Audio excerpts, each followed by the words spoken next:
जय मां ब्रह्मचारिणी।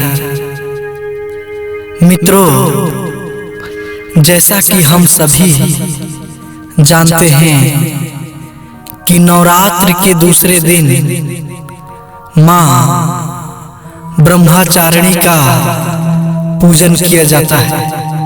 मां का ये रूप अपने भक्तों और सिद्धों को अनंत फल देने वाला है। इनकी उपासना से तप, त्याग, वैराग्य, सदाचार और संयम की वृद्धि होती है। शास्त्रों में मां ब्रह्मचारिणी का अर्थ तप की चारिणी यानी तप का आचरण करने वाली बताया गया है। देवी का यह रूप पूर्ण ज्योतिमय और अत्यंत भव्य है। इस देवी के दाएं हाथ में जप की माला और बाएं हाथ में यह कमंडल धारण किए हैं। तो आइए जानते हैं मां ब्रह्मचारिणी की ये कथा।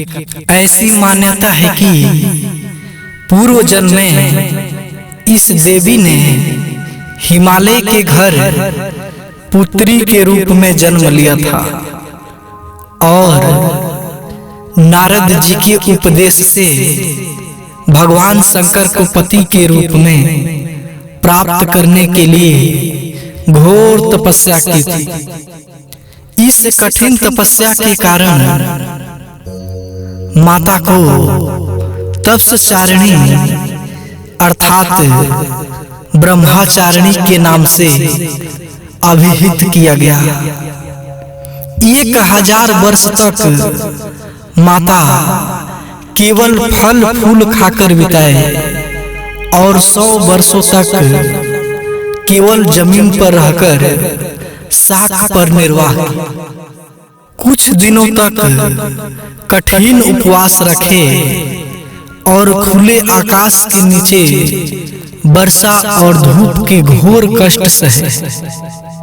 3000 वर्षों तक टूटे हुए बिल्व पत्र खाए और भगवान शंकर की आराधना करते रहे।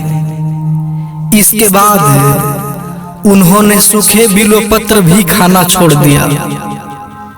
कई हजार वर्षों तक निर्जल और निराहार रहकर माता तपस्या करती रही। माता ने अब पत्तों को भी खाना छोड़ दिया। इन्हीं कारण माता को अपर्णा नाम भी पड़ गया। कठिन तपस्या के कारण माता का शरीर एकदम क्षीण हो गया। देवता, ऋषि, सिद्धगण, मुनि सभी ने मां ब्रह्मचारिणी की तपस्या को अभूतपूर्व पुण्य कृत्य बताया। माता की सराहना की और कहा, हे माता, आज तक किसी ने इस तरह की कठोर तपस्या नहीं की। यह आपसे ही संभव था। माता, आपकी मनोकामना परिपूर्ण होगी और भगवान चंद्रमौली यानी शंकर जी आपको पति के रूप में अवश्य प्राप्त होंगे। अब माता तपस्या छोड़कर घर लौट जाओ। जल्द ही आपके पिता आपके पास बुलाने के लिए संदेशा भेजने वाले हैं। माता ब्रह्मचारिणी की कृपा से सर्व सिद्धि प्राप्त होती है। माता ब्रह्मचारिणी की पूजा नवरात्र के दूसरे दिन किया जाता है। मां ब्रह्मचारिणी की आशीर्वाद से तप और बल की भी प्राप्ति होती है।